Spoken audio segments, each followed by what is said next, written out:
श्री गणेशाय नमः। या देवी सर्वभूतेषु मा कात्यायनी रूपेण संस्थिता नमस्तस्यै नमस्तस्यै नमस्तस्यै नमो नमः।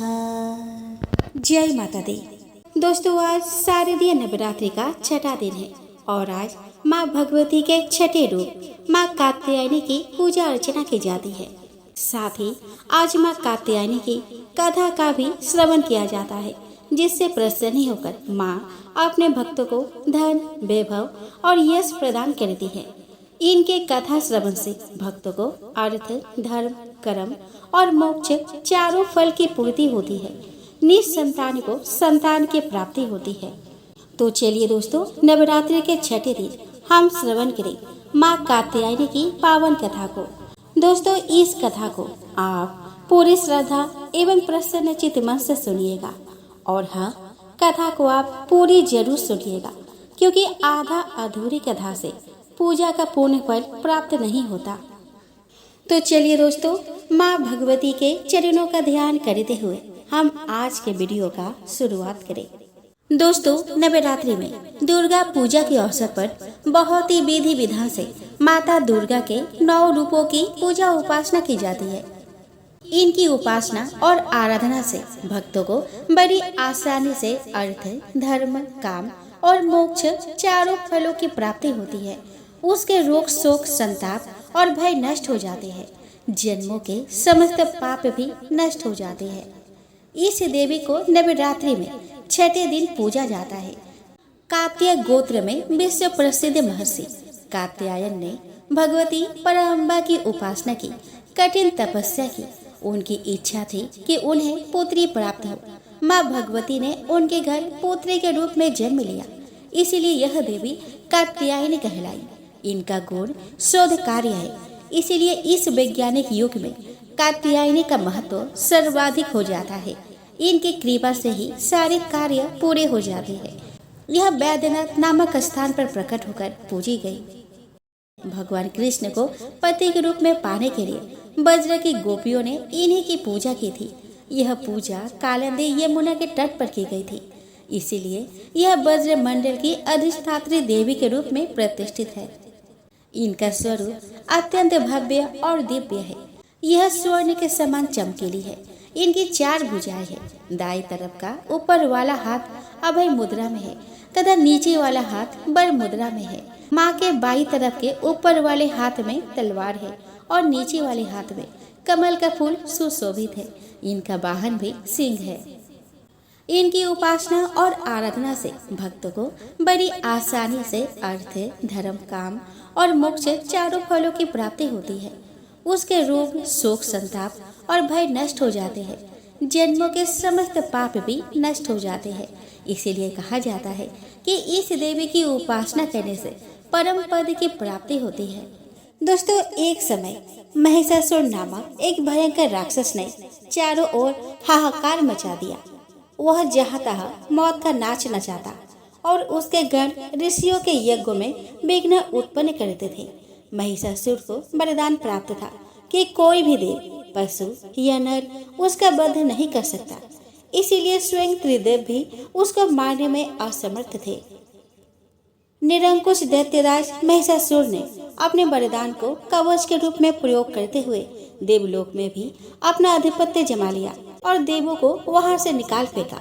देवताओं के यज्ञ भाग को भी उसने अपने वश में कर लिया। दैत्यराज से परेशान होने के बाद सभी देवता त्रिदेवों के पास गए और उनकी स्तुति करने लगे। सभी देवताओं के मुख पर चिंता का कारण त्रिदेव पहले से ही जानते थे। यह सब हाल जानकर भगवान शिव मुस्कुराए और बोले कि हे नारायण, अब देवी आदिशक्ति के प्रादुर्भाव का समय हो गया है। अब समय है कि हम सभी अपने तेज से इस जग की रक्षिका देवी दुर्गा का आह्वान करें। यह सुनकर स्वयं ब्रह्मदेव और नारायण ने भी हामी भरी। इसके बाद स्वयं भगवान शिव, भगवान विष्णु और ब्रह्मदेव के शरीर से तेज उत्पन्न हुआ और वह एक जगह आकर मिल गया। इसके बाद वह जितने भी देवता उपस्थित थे सभी के शरीर से महातेज उत्पन्न हुआ और सभी त्रिदेवों के उस परम तेज में आ मिले। उस दिव्य तेज ने एक सुंदर स्त्री का स्वरूप ले लिया। महादेव के तेज से माता का मुख, नारायण के तेज से आठों भुजाएं, ब्रह्मदेव के तेज से चरण, यमराज के तेज से मस्तक और केस, और चंद्रमा के तेज से माता के स्तन, देवराज के तेज से माता की कमर, वरुण के तेज से जांघें, और इसी तरह से अन्य देवताओं के तेज से माता के अन्य अंग उत्पन्न हुए। महादेव ने अपने त्रिशूल से शूल, नारायण ने अपने चक्र से एक दिव्य चक्र, ब्रह्मदेव ने एक दिव्य कमंडल, देवराज इंद्र ने एक दिव्य और शक्तिशाली वज्र, सागर ने सुंदर रत्नों से सजे आभूषण, कभी मैले न होने वाले वस्त्र और मुकुट दिए। वरुण देव ने शंख, हिमालय ने माता को सवारी के रूप में सिंह दिए, और इसी प्रकार देव शिल्पी विश्वकर्मा ने माता को दिव्य अस्त्र और शस्त्र निर्माण कर दिए। माता का यह स्वरूप अत्यंत तेजस्वी और भयंकर था। देवी दुर्गा के इस विशाल और भव्य स्वरूप को देखकर सभी देवों ने करबद्ध होकर उनकी स्तुति की तथा देवी पर पुष्प वर्षा की। माता ने प्रसन्न होकर कहा कि हे देवो, कहो मेरा प्रादुर्भाव किस प्रयोजन से किया है। मैं अत्यंत प्रसन्न हूँ। मुझे बताओ, मैं अभी तुम्हारी समस्या का हल किए देती हूँ। जिसके बाद देवों ने सारा हाल कह सुनाया। इसके बाद रण क्षेत्र में माता ने विकराल रूप धारण कर पहले दैत्यराज की सेना का विध्वंस किया और बाद में महिषासुर को भी मार दिया। दोस्तों, बिहार के राज्य गोपालगंज शहर से मात्र 6 किलोमीटर की दूरी पर सीवान जाने वाली राष्ट्रीय राजमार्ग पर थावे नाम का एक जगह है। वही माता थावे वाली का प्रसिद्ध मंदिर है। माँ थावे वाली को सिंहासनी भवानी, रहसु भवानी और थावे भवानी भी कहा जाता है। माँ थावे वाली असम के कामरूप से, जहाँ माँ कामाख्या का बड़ा प्राचीन और भव्य मंदिर है, थावे आई थी, इसलिए इनको कावेरू कामाख्या भी कहा जाता है। प्राचीन काल में थावे में माता कामाख्या की बहुत सच्चे भक्त श्री रहसु भगत जी रहते थे। वो माता की बहुत सच्चे मन से भक्ति करते थे और माता भी उनकी भक्ति से प्रसन्न थी। माता की कृपा से उनके अंदर बहुत सी दिव्य शक्तियाँ भी थी। लेकिन वहाँ के तत्कालीन राजा मनन सिंह को उनकी भक्ति पसंद नहीं आई थी। वो रहसु भगत जी को ढोंगी, पाखंडी समझते थे। एक दिन राजा ने अपने सैनिकों को रहसु भगत जी को पकड़कर दरबार में लाने का आदेश दिया। दरबार में आने पर राजा ने रहसु भगत जी को ढोंगी, पाखंडी आदि अभद्र शब्दों का प्रयोग कर उन्हें अपमानित किया और उनके माता के सच्चे भक्त होने का मजाक उड़ाया। रहसु भगत जी ने राजा को विनम्रता पूर्वक समझाया कि माता की कृपा से ही मैं सब कुछ करता हूँ और मेरी शक्ति से प्रसन्न होकर वो मुझे दर्शन भी देती है। राजा मनन सिंह के घर भी माता की पूजा होती थी, लेकिन माता ने कभी दर्शन नहीं दिया था। और चूंकि रहसु भगत जी एक अछूत जाति के थे और माता उनको दर्शन देती थी, यह बात रहसु भगत जी से सुनते ही राजा अत्यंत क्रोधित हो गए और भगत जी को चुनौती दी कि यदि तुम वास्तव में माता के सच्चे भक्त हो तो मेरे सामने माता को बुला कर दिखाओ, नहीं तो तुम्हें दंड दिया जाएगा। भगत जी ने राजा को बार बार और विनम्रता पूर्वक समझाया कि महाराज, अगर माता प्रकट हो गई तो अनर्थ हो जाएगा, इसीलिए आप अपना हठ छोड़ दीजिए और सच्चे मन से माता की भक्ति कीजिए। लेकिन राजा मनन सिंह अपने हठ पर अड़े रहे। अब भगत जी के पास माता को बुलाने के अलावा कोई अन्य रास्ता नहीं बचा था। भगत जी ने माता का आह्वान किया। माता ने कामरूप से प्रस्थान किया और कोलकाता, पटना, आमी आदि स्थानों से होते हुए, जहां वह क्रमशः काली, पटना देवी, अंबिका भवानी आदि नामों से प्रसिद्ध है, थावे पहुंची। माता ने भगत जी के मस्तक को फाड़कर अपना कंगन दिखाया। उनके आगमन से पूरे राज्य में प्रलय जैसी स्थिति हो गई। राजा और उनके राजपाट का अंत हो गया। माता ने जहां दर्शन दिया वहीं उनके मंदिर का निर्माण किया गया। रहसु भगत जी का मंदिर भी माता के मंदिर के पास ही है। दोस्तों, एक पौराणिक कथा के अनुसार राजा प्रजापति दक्ष के पुत्र के रूप में माता दुर्गा ने सती के रूप में जन्म लिया था और भगवान शिव से उनका विवाह हुआ था। एक बार मुनियों के एक समूह ने यज्ञ आयोजित किया। यज्ञ में सभी देवताओं को बुलाया गया था। जब राजा दक्ष आए तो सभी लोग खड़े हो गए, लेकिन भगवान शिव खड़े नहीं हुए। भगवान शिव दक्ष के दामाद थे। यह देखकर राजा दक्ष बेहद क्रोधित हुए। आपने इस अपमान का बदला लेने के लिए सती के पिता राजा प्रजापति दक्ष ने भी एक यज्ञ का आयोजन किया। उस यज्ञ में ब्रह्मा, विष्णु, इंद्र और अन्य देवी देवताओं को आमंत्रित किया गया, लेकिन उन्होंने जानबूझकर अपने जमाता भगवान शिव को इस यज्ञ में निमंत्रण नहीं भेजा। लेकिन उन्होंने जानबूझकर अपने जमाता भगवान शिव को इस यज्ञ का निमंत्रण नहीं भेजा।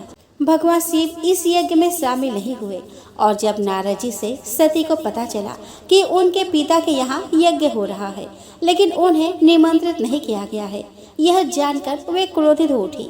नारद ने उन्हें सलाह दी कि पिता के यहाँ जाने के लिए बुलावे की जरूरत नहीं होती। जब सती अपने पिता के घर जाने लगी तब भगवान शिव ने उन्हें समझाया, लेकिन वह नहीं मानी तो प्रभु ने स्वयं जाने से इनकार कर दिया। शंकर जी के रोकने पर भी जिद कर सती यज्ञ में शामिल होने चली गई।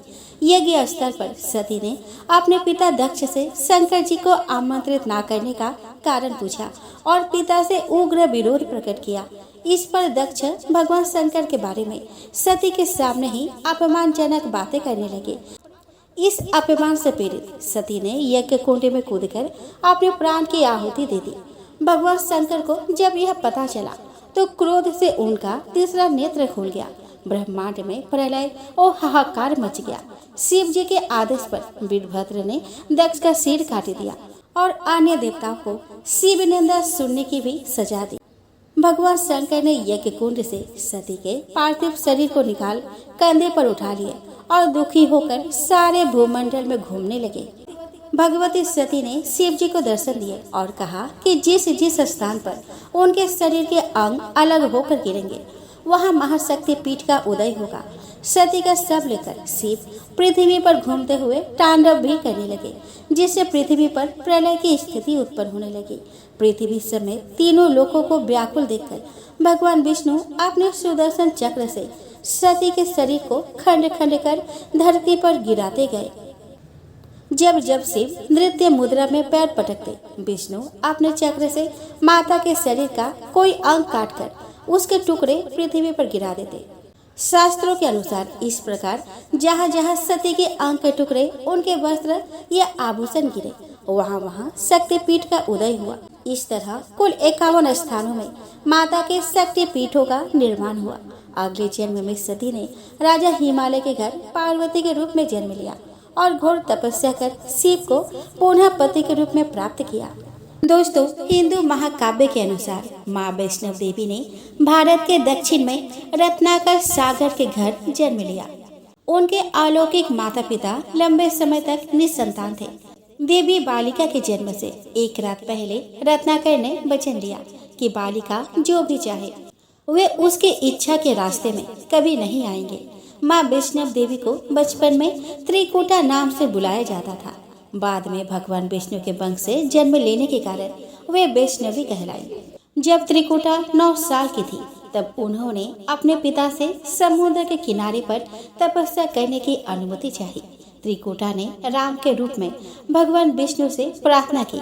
सीता की खोज करते समय श्री राम अपने सेना के साथ समुद्र के किनारे पहुँचे। उनकी दृष्टि गहरे ध्यान में ली इस दिव्य बालिका पर पड़ी। त्रिकुटा ने श्री राम से कहा कि उसने उन्हें अपने पति के रूप में स्वीकार किया है। श्री राम ने उसे बताया कि उन्होंने इस अवतार में केवल सीता के प्रति निष्ठावान रहने का वचन लिया है, लेकिन भगवान ने उसे आश्वासन दिया कि कलियुग में वे कल्कि के रूप में प्रकट होंगे और उससे विवाह करेंगे। इस बीच श्री राम ने त्रिकुटा से उत्तर भारत में स्थित मानिक पहाड़ियों की त्रिकुटा श्रृंखला में अवस्थित गुफा में ध्यान में लीन रहने के लिए कहा। रावण के विरुद्ध श्री राम की विजय के लिए माँ ने नवरात्र मनाने का निर्णय लिया।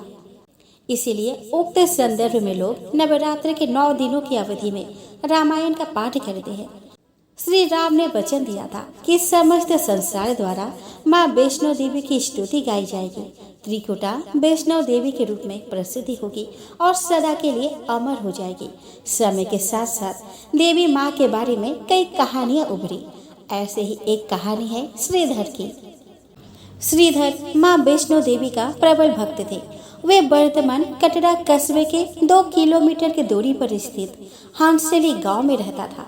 एक बार माँ ने एक मोहक युवा लड़की के रूप में उनको दर्शन दिए। युवा लड़की ने विनम्र पंडित से भंडारा आयोजन करने के लिए कहा। पंडित गांव और गांव के आसपास के जगहों से लोगों को आमंत्रित करने के लिए चल पड़े। उन्होंने एक स्वार्थी राक्षस भैरवनाथ को भी आमंत्रित किया। भैरवनाथ ने श्रीधर से पूछा कि वह कैसे अपेक्षाओं को पूरा करने का योजना बना रहे हैं। उसने श्रीधर को विफलता की स्थिति में बुरे परिणामों का स्मरण कराया। चूंकि पंडित जी चिंता में डूब गए, दिव्य बालिका प्रकट हुई और कहा, वे निराश न हो, सब व्यवस्था हो चुकी है। उन्होंने कहा कि 360 से अधिक श्रद्धालुओं को छोटी सी कुटिया में आप बैठा सकते हो। उनके कहे अनुसार ही भंडारा में अतिरिक्त भोजन और बैठने की व्यवस्था के साथ निर्विघ्न आयोजन संपन्न हुआ। भैरवनाथ ने स्वीकार किया कि बालिका में अलौकिक शक्तियां थी और आगे और परीक्षा लेने का निर्णय लिया। उसने त्रिकुटा पहाड़ी तक उस दिव्य बालिका का पीछा किया। 9 महीने तक भैरवनाथ उस रहस्यमय बालिका को ढूंढता रहा, जिसे वह देवी का मां अवतार मानता था। भैरव से दूर भागते हुए देवी ने पृथ्वी पर एक बाण चलाया, जिससे पानी फूटकर बाहर निकला। यही नदी बाणगंगा के रूप में जानी जाती है। ऐसी मान्यता है कि बाणगंगा में स्नान करने पर देवी माता पर विश्वास करने वालों के सभी पाप धुल जाते हैं। नदी किनारे, जिसे चरण पादुका कहा जाता है, देवी माँ के पैरों के निशान हैं, जो आज तक उसी तरह विद्यमान है। इसके बाद वैष्णव देवी ने अधिकावरी के पास गर्भजूर में शरण ली, जहाँ वे 9 महीनों तक ध्यान मग्न रही और आध्यात्मिक ज्ञान और शक्तियाँ प्राप्त की। भैरव द्वारा उन्हें ढूंढ लेने पर उनकी साधना भंग हुई। जब भैरव ने उन्हें मारने की कोशिश की तो विवश होकर वैष्णो देवी ने महाकाली का रूप लिया। पवित्र गुफा के द्वार पर देवी माँ प्रकट हुई। देवी माँ ने भैरव का सिर धड़ से अलग कर दिया और उसकी खोपड़ी पवित्र गुफा से 2.5 किलोमीटर की दूरी पर भैरव घाटी नामक स्थान पर जा गिरी। भैरव ने मरते समय क्षमा याचना की। देवी जानती थी कि उन पर हमला करने के पीछे भैरव की प्रमुख मंशा मोक्ष प्राप्त करने की थी। उन्होंने न केवल भैरव को पूर्ण जन्म के चक्र से मुक्ति प्रदान की, बल्कि उसे वरदान भी दिया कि भक्त द्वारा यह सुनिश्चित करने के लिए कि तीर्थ यात्रा संपन्न हो चुकी है, यह आवश्यक होगा कि वह देवी माँ के दर्शन के बाद पवित्र गुफा के पास भैरवनाथ के मंदिर का भी दर्शन करे। इस बीच वैष्णव देवी ने 3 पिंड सहित एक चट्टान का आकार ग्रहण किया और श्रद्धा के लिए ध्यान मग्न हो गई। इस बीच पंडित श्रीधर अधीर हो गए। वे त्रिकुटा पर्वत की ओर उसी रास्ते आगे बढ़े जो उन्होंने सपने में देखा था। अंततः वे गुफा के द्वार पर पहुंचे। उन्होंने कई विधियों से पिंडों की पूजा की और अपनी दिनचर्या बना ली। देवी उनकी पूजा से प्रसन्न हुई। वे उनके सामने प्रकट हुई और उन्हें आशीर्वाद दिया। तब से श्रीधर और उनके वंशज देवी माँ वैष्णव देवी की पूजा करते आ रहे हैं। आइए दोस्तों, अब हम सब मिलके माँ कात्यायनी की आरती गावे। जय जय अम्बे, जय कात्यायनी, जय जग माता जग की महारानी। जय जय अम्बे, जय कात्यायनी, जय जग माता जग की महारानी। बैजनाथ है स्थान तुम्हारा, वहाँ बरदाती नाम पुकारा। कई नाम है कई धाम, यह स्थान भी तो है सुख धाम। कई नाम है और कई धाम, यह स्थान भी तो है सुख धाम। हर मंदिर में ज्योति तुम्हारी, कही योगेश्वरी महिमा न्यारी। हर जगह उत्सव होते हैं, हर मंदिर में भक्त कहते हैं। हर मंदिर में ज्योति तुम्हारी, कही योगेश्वरी महिमा न्यारी। हर जगह उत्सव होते हैं, हर मंदिर में भक्त कहते हैं। कात्यायनी रक्षक काया की, ग्रंथि काटे मोह माया की।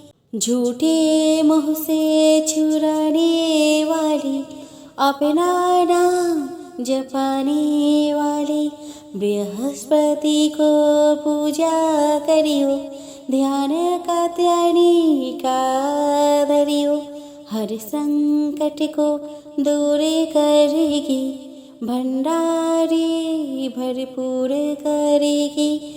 जो भी माँ को भक्त पुकारे, कात्यायनी सब कष्ट निवारे। जय जय अम्बे जय कात्यायनी, जय जग माता जग की महारानी। जय जय अम्बे जय कात्यायनी, जय जग माता जग की महारानी। जय जय अम्बे जय कात्यायनी, जय जग माता जग की महारानी। तो प्रेम से बोलो माँ कात्यायनी माता की जय हो। दोस्तों, पूजा के अंत में माँ के पूजन में गलती या भूल के लिए दुर्गा माता से क्षमा प्रार्थना करनी चाहिए। आप माता दुर्गा से क्षमा याचना ऐसे करें। हे परमेश्वरी, मेरे द्वारा रात दिन बहुत से अपराध होते रहते हैं। मुझे अपना दास समझकर मेरे उन अपराधों को आप कृपा पूर्वक क्षमा करिए। परमेश्वरी, मैं आह्वान करना नहीं जानती, विसर्जन करना नहीं जानती तथा पूजा करने का ढंग भी नहीं आता। हे माँ, मुझे क्षमा करिए। देवी सुरेश्वरी, मैंने जो मंत्रहीन, क्रियाहीन और भक्तिहीन पूजन किया है वह सब आपकी कृपा से पूरे हो। सैकड़ों अपराधों करने के बाद भी जो आपके शरण में आके जगदम्बा कहकर पुकारता है उसे वह गति प्राप्त होती है जो ब्रह्म आदि देवताओं के लिए भी पाना आसान नहीं। जगदम्बिके, मैं अपराधी हूँ किंतु आपके शरण में आई हूँ। इस समय दया का पात्र हूँ, आप जैसा चाहे वैसा करें। हे देवी परमेश्वरी, अज्ञानवश भूल से या बुद्धि भ्रष्ट होने के कारण मैंने जो भी न्यूनता या अधिकता कर दी हो वह सब क्षमा करे और प्रसन्न हो। सच्चिदानंद स्वरूपा परमेश्वरी, जगत माता कामेश्वरी, आप प्रेम पूर्वक मेरी यह पूजा स्वीकार करें। मुझ पर आप प्रसन्न रहे। देवी सुरेश्वरी, आप गोपनीय से भी गोपनीय वस्तु की रक्षा करने वाली है।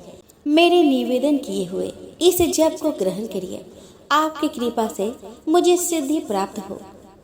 इस प्रकार क्षमा प्रार्थना मंत्र के पास से दुर्गा माता आपके जाने अनजाने में हुए सारे अपराधों को क्षमा करेंगी और उनकी कृपा सदैव आपके ऊपर बनी रहेगी।